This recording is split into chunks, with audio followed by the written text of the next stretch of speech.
In today's video, I am going to talk about something that affects a lot of us, and that is workplace burnout. If you're interested, keep watching.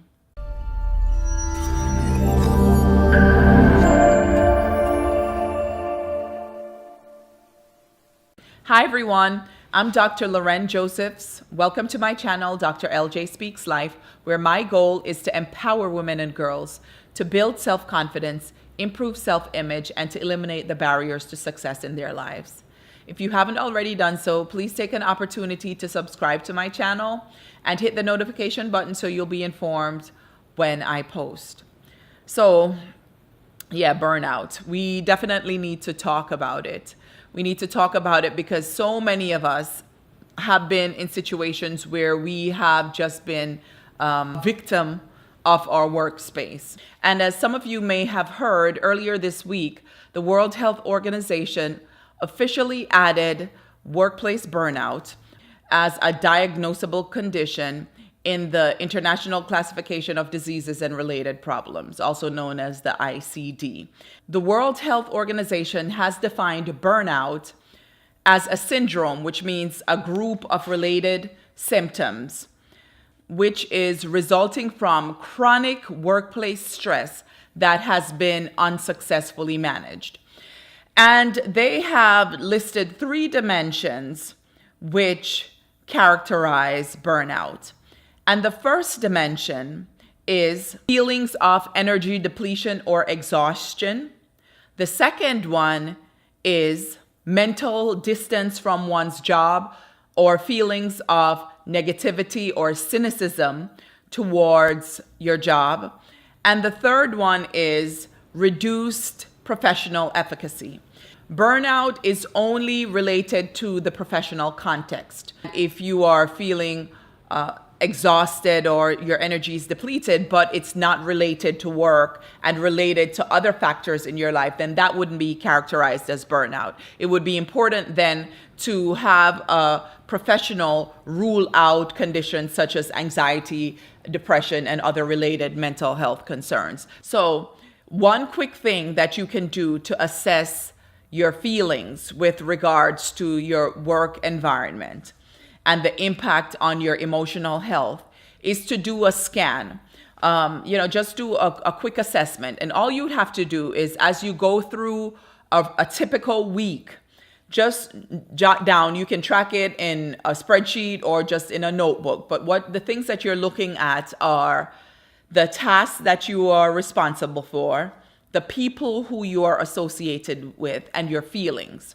So for each task that you do, you rate it on a scale of 0 to 10, with 0 being that it is sucking the life force from your body, and 10 being it is energy boosting and soul affirming. It's feeding your spirit, right? So you see those 2 different poles, and every activity and every person you have to interact with in the workspace, you will rate them.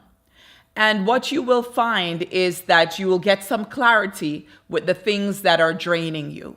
And it is really important if you find that some specific activities or people are energy vampires, they're sucking your life force.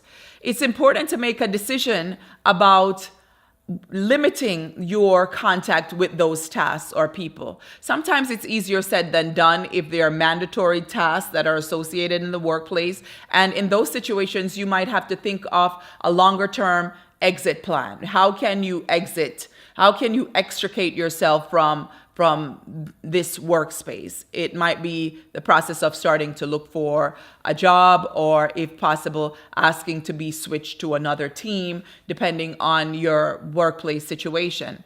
However, there are times when we willingly and voluntarily place ourselves in situations that cause ourselves emotional harm.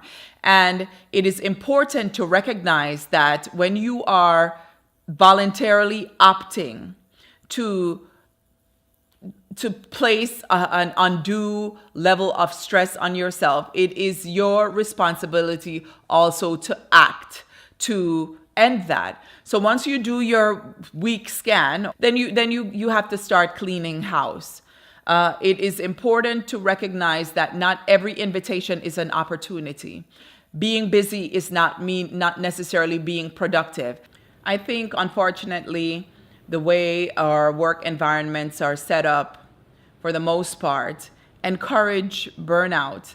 I see so many people who really glorify doing too much, because in some way, what I believe is that people have equated being busy with being productive, and being busy with having a sense of importance, regardless of the cost.